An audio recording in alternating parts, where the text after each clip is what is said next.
Bonsoir à tous et bienvenue à la formation Todoist. Donc Todoist est une plateforme numérique de gestion des tâches.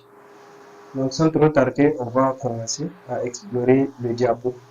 Donc on a comme sommaire en première position introduction. Après il y a la création et l'organisation des tâches. En troisième position il y a projet et collaboration. Puis après astuces pour une productivité optimale.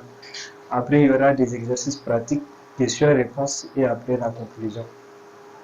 Donc, on va se lancer dans l'introduction.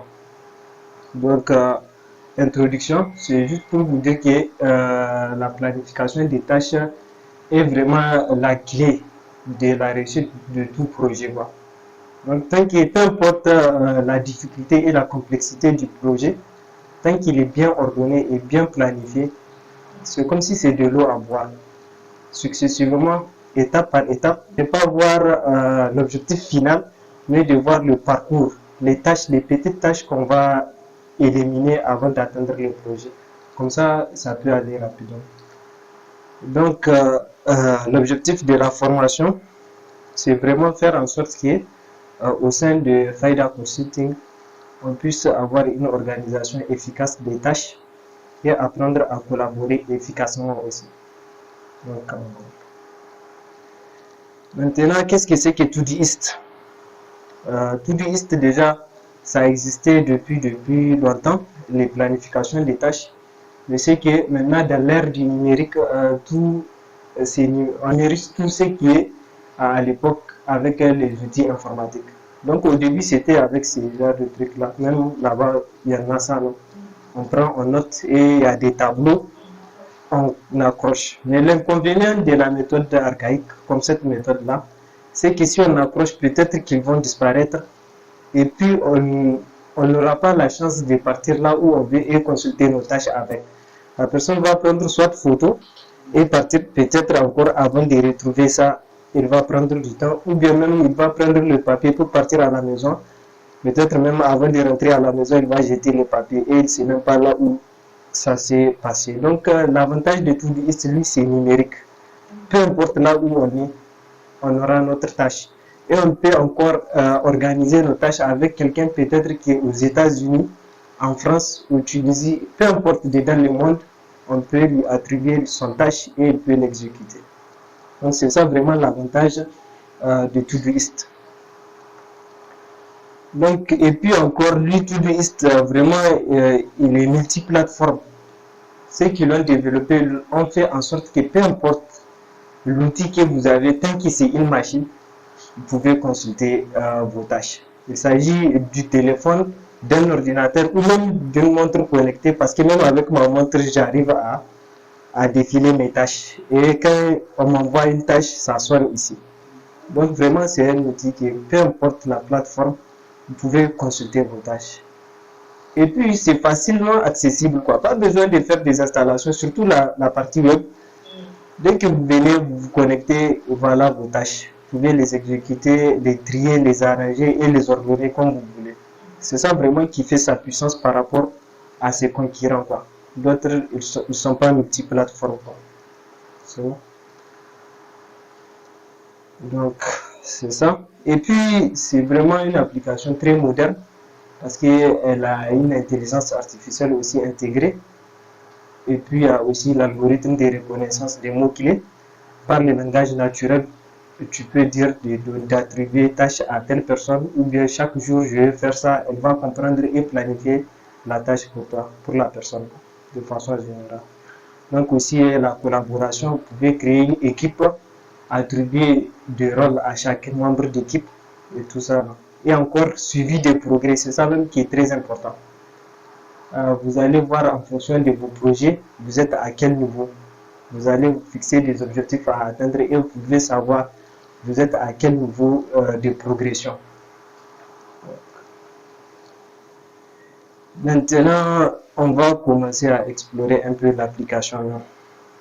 Donc ici, on a la plateforme web. Et ils ont fait en sorte que peu importe qu'il s'agit de mobile, web, Android, des nouvelles idées. Pas besoin de les classer si la personne n'a pas assez de temps. Donc la boîte de réception permet tout simplement de mettre les tâches. Maintenant, après, peut-être à la fin de la journée, si la personne, avant de dormir ou bien quoi, il peut essayer de vider la boîte de réception en ordonnant les tâches. Donc, dès que l'idée vient, la personne peut directement écrire la tâche et ajouter la tâche au niveau de la plateforme. Par exemple, ici, sur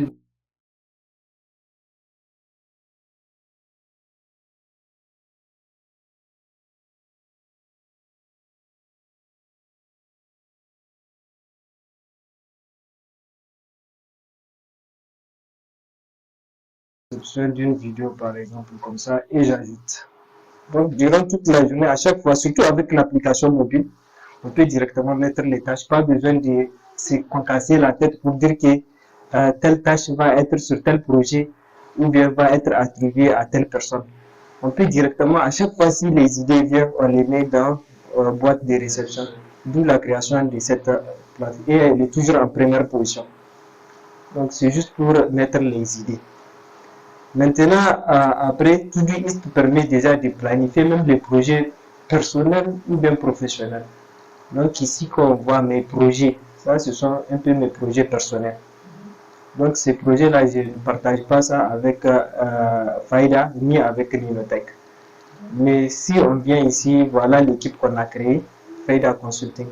Donc ceux qui seront ici vont être partagés avec tous les membres de Faida Consulting. Et ici, si on vient aussi Ninotech, aussi, tous ces projets-là vont être partagés avec les membres de Ninotech. Maintenant, si on vient ici dans le cadre de Faida Consulting, il y a un plus ici. Je peux cliquer sur ça et on me montre ajouter un projet. Donc, si je clique, je peux prendre par exemple communication. Peut-être qu'il y a un projet de communication qu'on souhaite mettre en place. Maintenant, ici, je vais choisir la couleur. Donc, si je mets par exemple du bleu, espace, donc c'est sur Faida Consulting, je peux ajouter ça.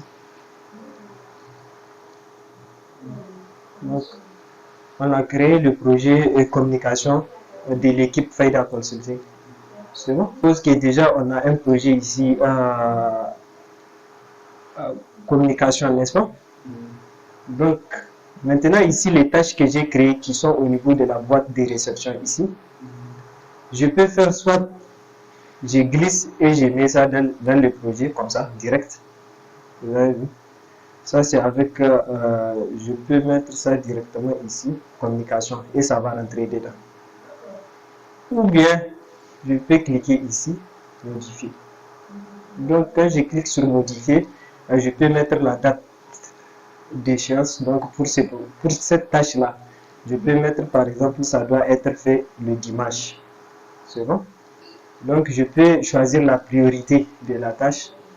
Donc, si je mets P1, ça veut dire que c'est la haute priorité. Donc, maintenant, ici, rappel, je peux mettre des rappels. Ici, je peux choisir ça doit appartenir dans quel projet. Si je viens ici dans Faida Consulting Communication, je peux cliquer et en même temps, je peux déplacer. À ce moment-là, il y aura un responsable qui va venir. Parce qu'au début, quand il est sur une boîte de réception, c'est comme si c'est un projet personnel. Mais maintenant, comme je l'ai mis dans l'équipe Faida Consulting, il y a un responsable qui est ici. Donc, je peux attribuer à quelqu'un. Quand je clique ici, par exemple, je vais l'attribuer à Abdul. Donc, je vais cliquer et ajouter. Donc, à ce moment-là, cette tâche est attribuée à Abdul. Maintenant, je peux enregistrer. Quand je vais venir maintenant ici, vous avez vu, ça a quitté. Maintenant, je peux encore planifier celui-là, arranger celui-là. Donc, je clique ici, je mets période, peut-être lui aussi dimanche. Maintenant, je mets projet, communication, responsable, peut-être moi-même, priorité, P2. Et je vais ajouter. Donc, à ce moment-là, c'est comme si j'ai bien planifié mes tâches, bien joué. Toutes vos tâches sont organisées au bon endroit. Donc, à la fin de la journée, toutes mes idées, je les ai classées. Donc, à ce moment-là, si je viens maintenant ici, communication, je vois que telle tâche a été attribuée à Kader et telle tâche a été attribuée à Abdul. Je peux choisir mode tableau pour que ça ressemble exactement à l'autre méthode. Comme ça, comme la photo que j'ai montrée tout de suite. Donc, on va voir ici communication, modifier, mode tableau. Donc, enregistrer. Donc, vous avez vu, ça commence à être comme l'autre côté. Donc, quand je prends par exemple ce projet-là de Linothèque, vous avez vu, c'est comme si c'est l'autre méthode, mais de façon numérique. Je peux enlever ça, mettre ça à quelqu'un, ainsi de suite. Facilement, je peux manipuler. C'est bon. Maintenant, on peut revenir ici au niveau de la boîte de réception. On va donc supposons que je voudrais me rendre à un mariage, donc je vais dire aller au mariage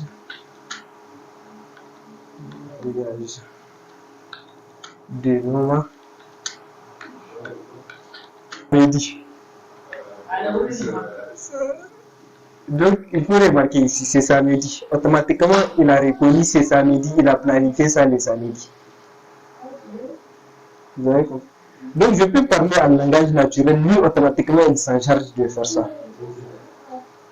Donc, maintenant, si j'ajoute, ça va être ajouté. Maintenant, priorité, si je veux mettre des priorités, je mets seulement P1. Il va prendre ça comme haute priorité, P1. Ça a pris.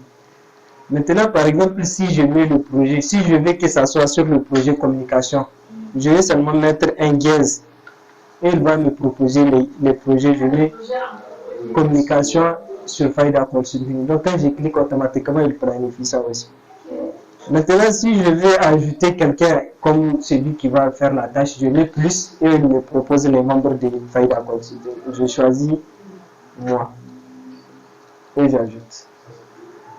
Et c'est fini. Tu vois, je suis bien compris. Maintenant, il va t'en tu vois, dès que tu as la chose, tu ne l'as pas d'abord. Et après, tu passes au reste. Après, tu vas trier les c'est le premier c'est bon quand tu dis, bah, ça, c'est ça que tu as fait la semaine. Je vais te t'envoyer après, tu vas voir, c'est ça, c'est le prochain. Ouais, c'est intéressant. Donc maintenant, on peut dire par exemple publier, comme dans le cas de note là. Si on veut me donner cette tâche, je vais dire publier un blog. Donc pour les notes là, blog. Un blog chaque jour. Donc si on met chaque jour, automatiquement il prend chaque jour et il y a un truc comme ça là qui veut dire récurrent. Donc chaque jour il va revenir.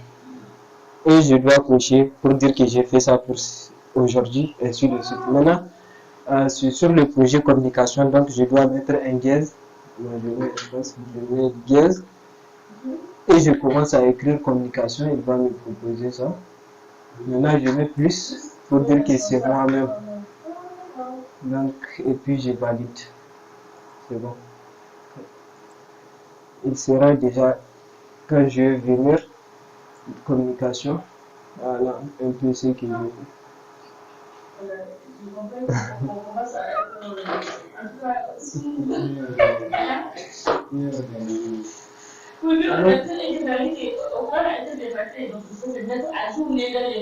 C'est ça, vraiment, c'est ça.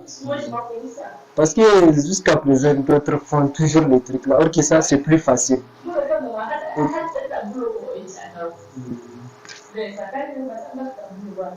La personne peut venir pour administrer quoi, les tâches. Là, supposons que pour la création des flyers, Kader a besoin de détails. Donc on voit ici description qu'on n'a pas mis. Donc on peut écrire description. Je vais juste coller ça quoi.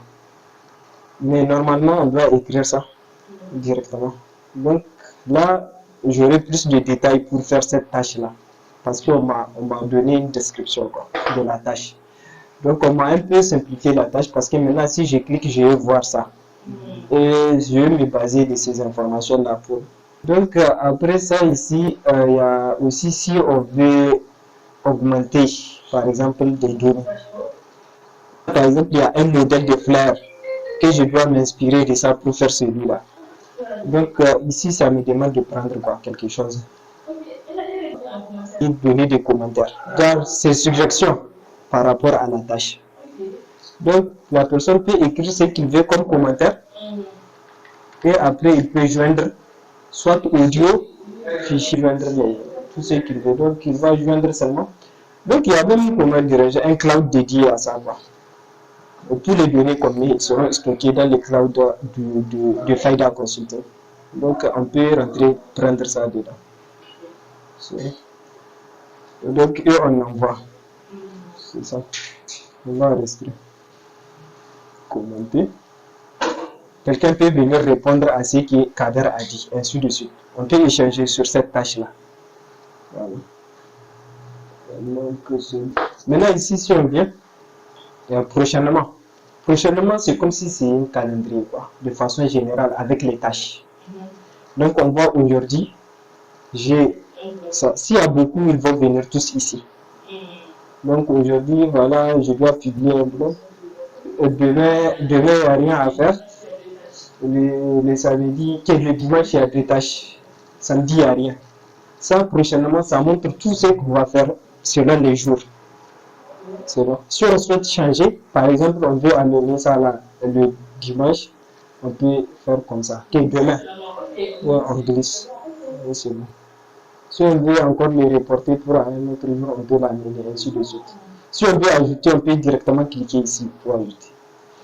L'avantage de tout ça, c'est que partout on peut ajouter et partout on peut spécifier où va partir la tâche en faisant les codes intelligents. En tapant. Voilà, 15 plus. Voilà. Donc ici aussi, si je viens par exemple le projet de communication, projet de communication, cette tâche-là, il y a une IA ici. Donc, celle-là, elle est capable de faire en sorte que, elle se base seulement du titre. S'il y a des sous-tâches, elle va créer les sous-tâches. Par exemple, la personne a l'idée générale, mais elle ne sait pas par quelle étape il va passer pour simplifier les tâches en sous-tâches. Donc, l'IA va s'en charger. Elle va prendre le titre de la tâche et elle va découper ça en sous-tâches, des petites tâches. Et même ici, si on connaît déjà, on peut créer des sous-tâches qui sont dans cette tâche-là.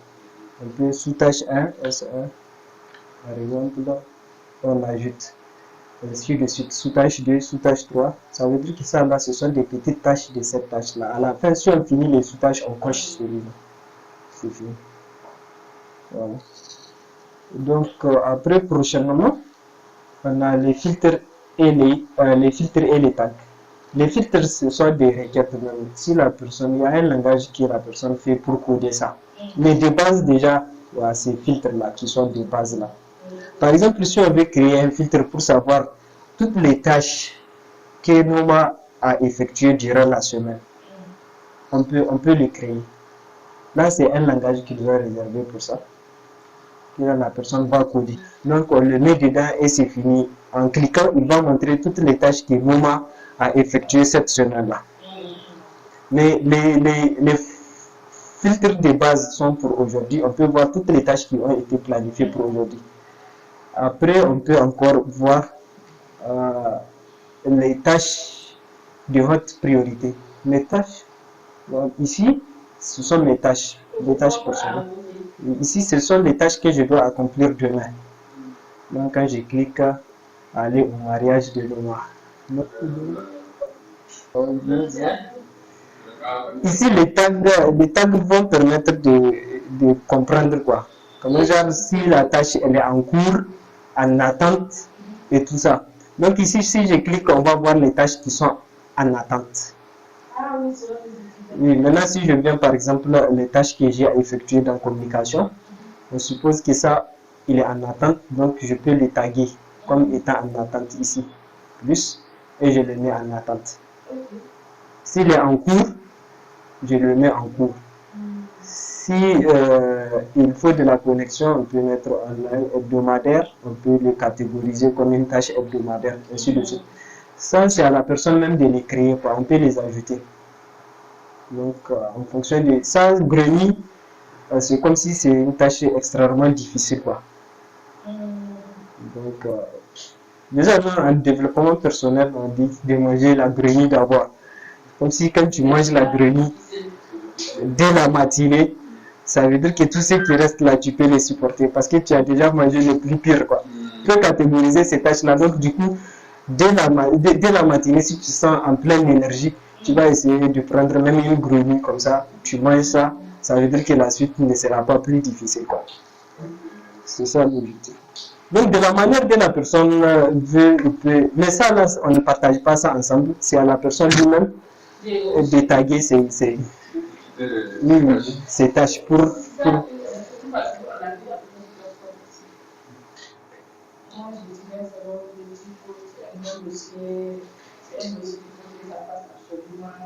C'est un dossier à couvert, c'est un t-shirt, tout ça. Mais pas si je vais trouver les dossiers suspects, je vais juste étiquette. Il va filtrer. C'est ça. Tu vois, notre CV, autrement, c'est intéressant. Et nous, tu peux créer toi-même des étiquettes. Maintenant, tu vas créer des fonctionnalités de base, on ne peut pas tout énumérer. Donc, s'il y a des questions, quand même, en utilisation, la personne va comprendre beaucoup de choses.